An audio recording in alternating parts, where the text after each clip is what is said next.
everyone. Welcome to another episode of Leaders Podcast. Leaders Podcast is a podcast where I have the opportunity to speak to some of the most influential, investigative, private and public sector leaders in the world. Today, I'm honoured to be joined by John Rowan.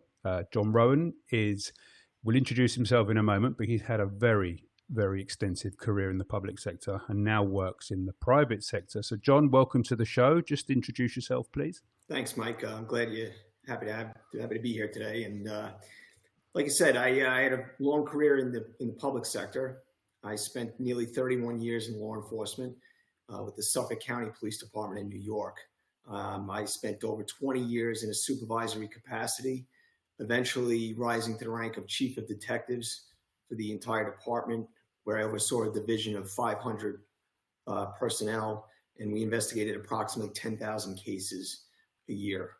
And that was quite a journey, and a lot of lessons learned in that. Yeah, I can imagine. So when you say you oversaw about 500 personnel, what all types of detectives? Give me an understand, so we've got some sort of understanding. Yeah, sure. So it was approximately 400 sworn personnel, so detectives or detective supervisors, and approximately 100 civilian personnel that assisted, whether they be in an administrative capacity or in some type of evidence handling type of situation. So we were the 13th largest police department in the United States, so it's quite large. And, we had an extensive detective division ranging from everywhere from a homicide squad down to what we called precinct level detective squads. So handling, your average criminal investigations and everything in between. We had many specialized units, from special victims, digital forensics, arson, property auto recovery units. I mean, it was quite an extensive organization. Wow, fantastic. There's a lot of people to be responsible for, John. What were the challenges around that in sort of managing a large team like that with lots of moving parts? Well, there's always challenges, right, Mike? I mean, the biggest thing about being a leader is taking care of your people and knowing what they need and how you can help them get the job done. And as you progress through the ranks, like I said, I did over 20 years in a supervisory capacity. So when you start off as a young sergeant in patrol in uniform, where you're supervising 6 or 8 police officers, you kind of learn how to lead there. And then you just move progressively through the ranks until ultimately the best training ground I had for leadership was actually when I ran one of our 7 precincts. It was an area of 53 square miles, and had about 350,000 residents that we provided police services for. And I oversaw the daily operations of that. Eventually I moved on to the chief ranks and oversaw the detective division. And the challenges are that as you get higher, you're a little bit more removed from the day to day. So you have to get the right people underneath you that will be at those different supervisory levels to make sure that your message and your intent as the commanding officer or the leader is getting fulfilled in the field. So what type of things would you be dealing with then in terms of casework? Well, in casework, naturally we had daily briefings, okay? And there were crime patterns and trends that we would deal with, whether it be, for example, we dealt with a lot of stolen catalytic converters here in the U.S. There was an aftermarket for those, and there was a big rash of those. It could be something along those lines. It could be a precinct level pattern that maybe home burglaries in a particular area. And then obviously it went up the chain. We had, serial rape cases that we would deal with, cold cases. And ultimately, as you know the story, we eventually solved a decades old serial killer case while I was chief of detectives. Would that be the biggest case you've worked on, John? Oh, yeah, by far. And, the credit for that case goes to the task force members, the investigators in the field. My role in that case was the executive oversight of the police detectives assigned to that task force and, managing what assets they had, what directions, providing input on what directions we're going to go in coordination with the district attorney's office and the other task force executive members.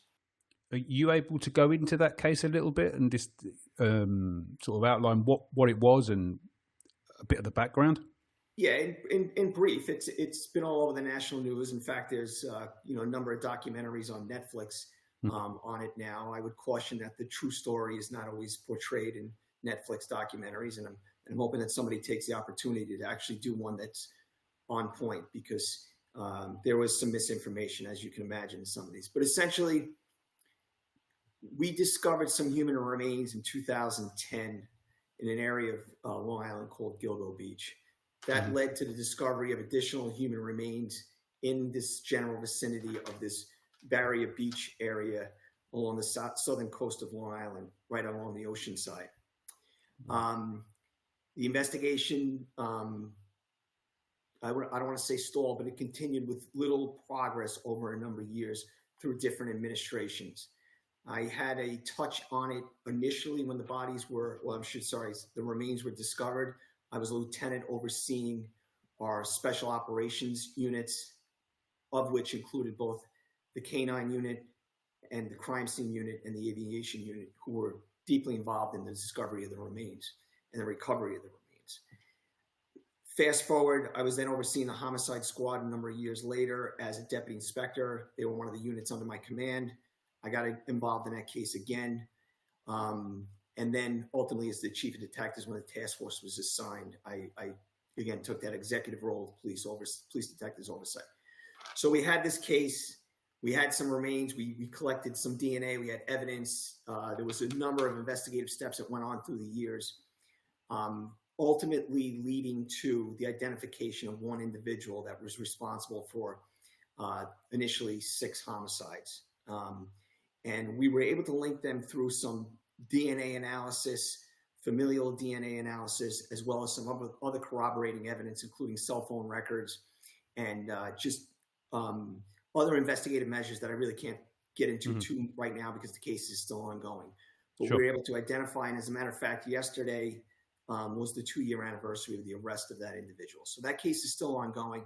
I'm confident in the work that's being done by both the investigators, and that has been done, and I'm also confident in the work that the district attorney's office is doing in moving the prosecution along. But it's going to be quite a story when the whole thing comes out. I will share that with you. Okay, thank you, John. Thanks for that. Incredible. So there's a lot of tools that you use in terms of investigating public sector cases, right? You've got a lot of resources to your fingertips. And I know it's different using public purse money, but now you're transitioning to the private sector. What are the main issues or the main differences do you see between investigating in your role historically in the public sector with such a sizable team and resources at your fingertips compared to the processes, the challenges, and the steps that happen in the private sector? Right. So, Mike, as you know, that's one of the biggest learning curves that I've had stepping into the private sector investigations. Normally, we just steamroll things. We need to do something, we do it. We need a court order, we go and we get a subpoena for something. We just can keep doing things. And naturally, in the law enforcement end, through court orders and stuff, we can access some things that on the private side we can't get as easily or at all. The other thing is, I did have all those assets at my fingertips. So if we had something that was requiring digital forensics, I get on the phone to the digital forensics unit. They're working on that. If I need something in, regarding SARS or, suspicious activity reports, we have an asset forfeiture unit that can look into that.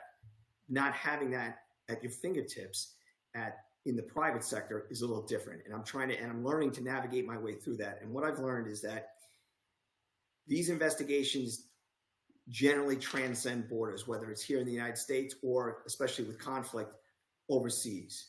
And naturally, as an investigator, you can't be everywhere. You can't be the subject matter in everything you do. So you have to have an extensive network. You have to have people that are vetted, that you can use, and people that you can rely on to get the job done. So I'm slowly learning that end of this business. And the other thing is, it was very easy, for lack of a better term, to spend the government's money on investigations because you had to, you were trying to solve a crime. And you didn't hold back as far as what monies or resources was spent on a particular thing. And as opposed to the private sector, now before we move forward on each of different steps or phases of an investigation, well, okay, we have to inform the client. This is what it's going to cost. This is what our limitations and liabilities are.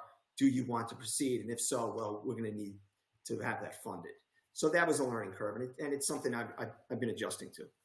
Yeah, no, you've raised some good points there.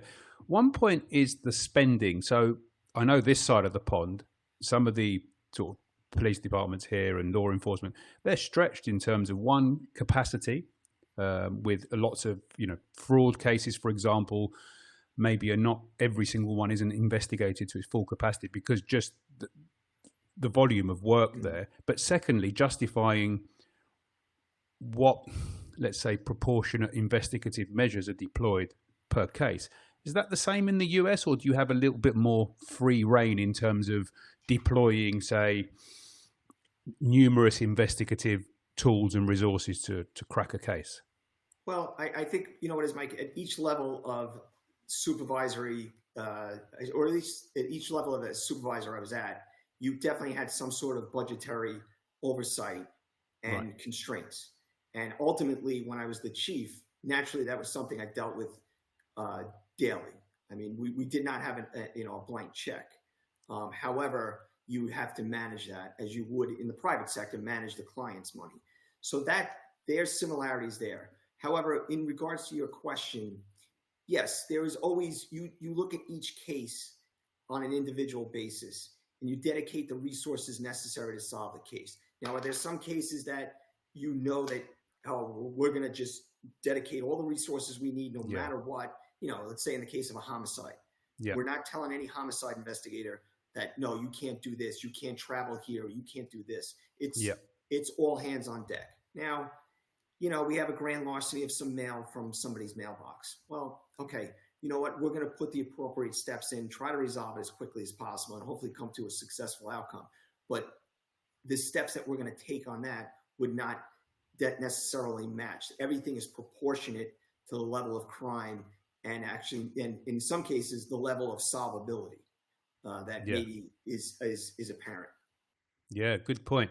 So in your time in the public sector, did you interact with private sector investigators? Was there's some synergy there, or is it two separate groups? Is there sharing of resources, or how does it work in the US or in your area? I felt that the sharing of the information was less with the investigators in the private sector and more with the, say, physical or the security end of things, or the intelligence end of things. Like, for example, the FBI has an InfraGard program here, which protects 16 critical infrastructure sectors here in the U.S. And that is, almost, I would say, the model of private-public partnerships in regards to intelligence sharing, information sharing, and working together to protect the critical infrastructure here in the U.S.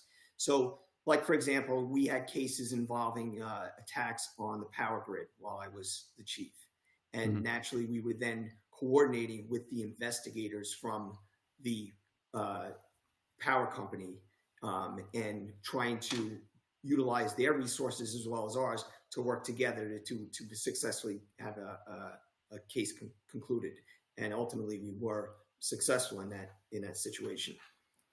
Right, understood. So, and with the InfraGard, how does that work now that you're out of public sector work? Can you still interact?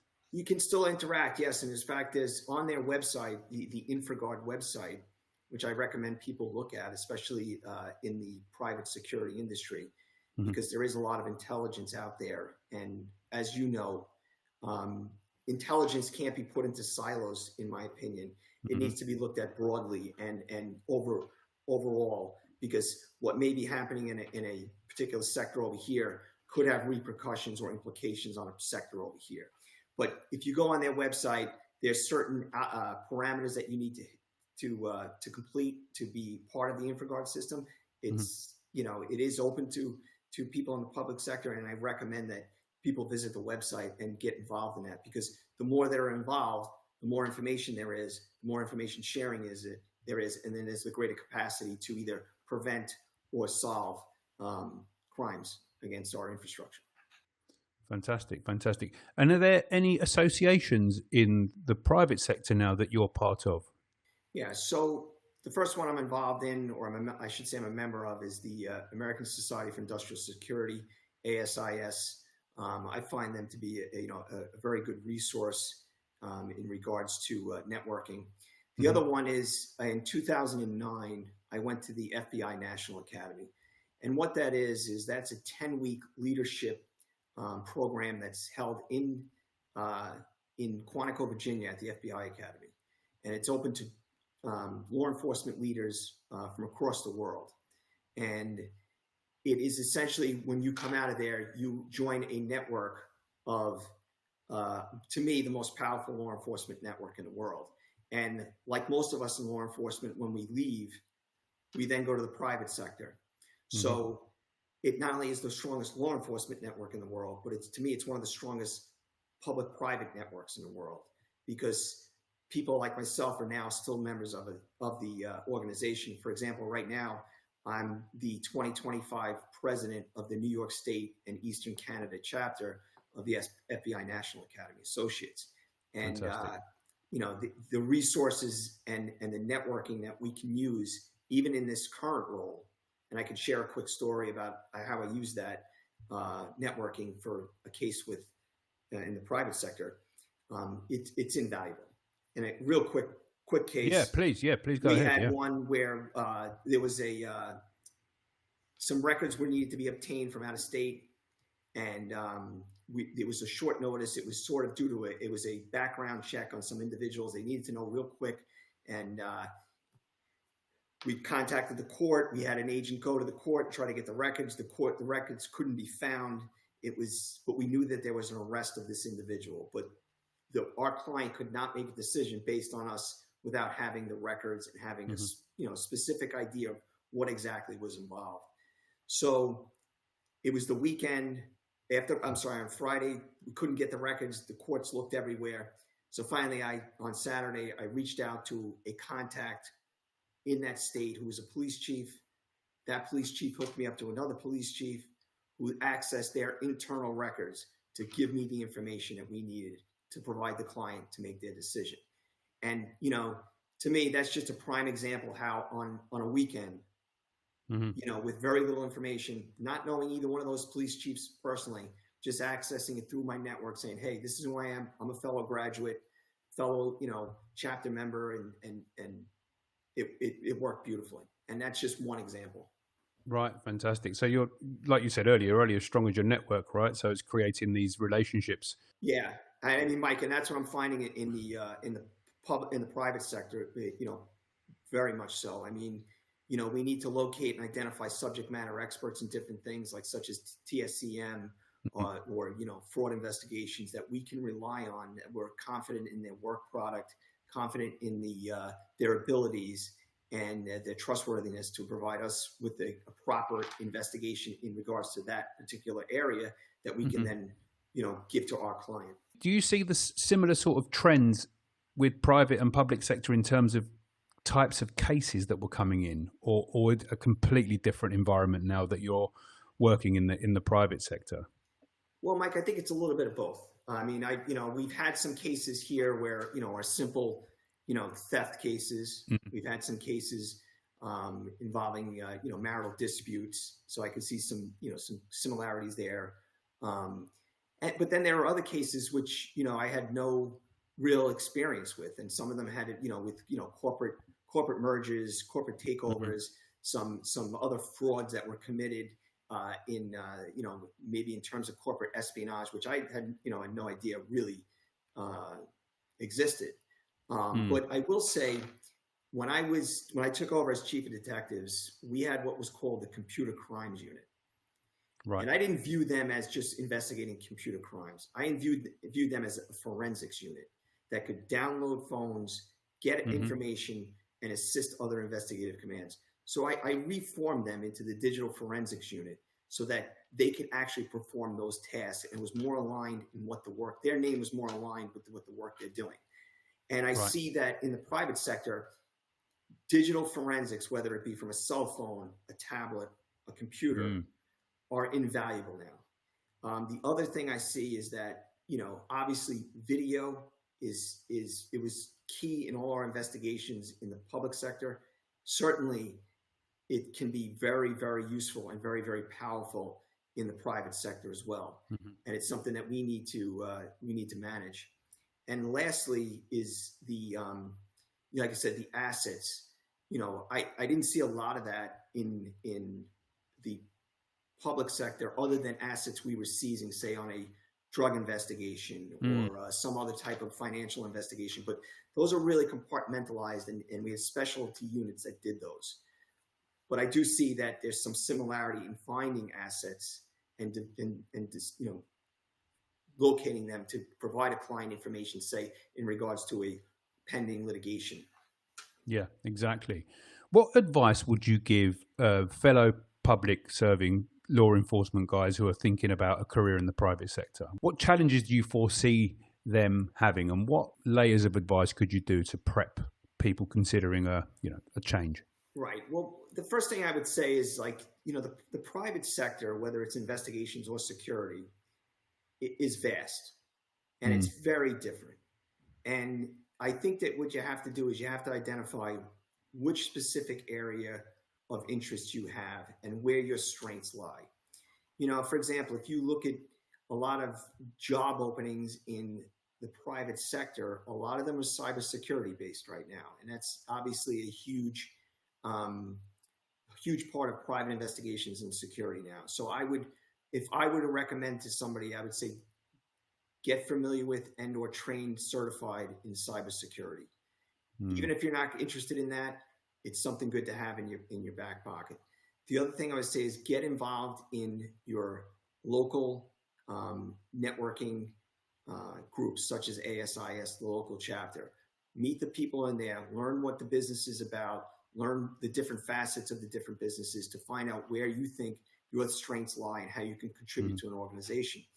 And lastly, before I say the last thing, the other thing is find out what kind of company that you want to go to. Are you looking to go into more of a corporate environment, or are you looking to work for a smaller company or medium-sized company? Because the culture is going to be very different.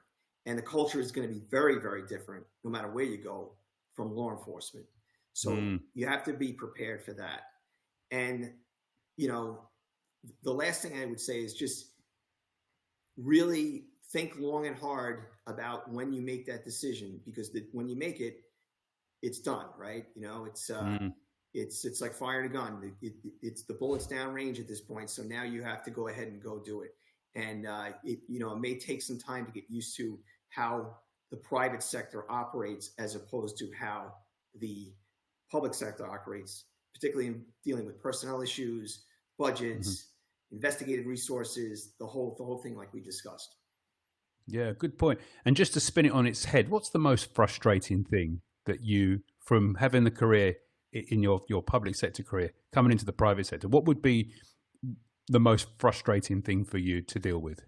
I think the most frustrating thing, Mike, is that, when I was chief of detectives, I had at my fingertips fantastic group of detectives that I could rely on to get the job done. And if they didn't have the resources, they would come back to me and say, Chief, this is what we need. Can we do this? Or come to me with out of the box ideas. Let's try this. And when you get to the private sector, you don't have that cadre of personnel at your fingertips to just do these things. So you have to get creative. You have to make networks. You have to make connections, and you have to figure out other ways. But it's much easier when you pick up the phone and you can just call down to, whether it's a narcotics unit, a homicide unit, a digital forensics unit, and say, get this done. So I would say that is a frustration, but also something that, you have to get used to and you have to learn to navigate. Yeah, you have to overcome that. You're right. Yeah. And just want to finish up, John, what makes a strong leader? Well, Mike, one of the things I learned about leadership from my 20 years of being in a supervisory capacity and 31 years in law enforcement dealing with the public, leadership is a people business. And if you're not going to take care of your people and put them first, you're not going to be successful. over the years, I've had different trainings, and I actually taught leadership to our first line supervisors while I was in the police department. And, years ago, the model was, well, there's the different styles of leadership and you have to apply different ones. And I went through that and I taught those courses. As my career evolved and I learned more, I realized that, what, that's all true, but don't try to put a person in those particular categories. Put your people first. It's not about you anymore. It's about your people. Get the job done, and then you'll be successful. And that's kind of how I try to operate, and the other thing is, and I always stress this with the new supervisors, you have to learn to say no. If you're going to lead successfully, it's like being a parent. You cannot say yes to everything. Somebody's got to be the bad guy sometimes and say no.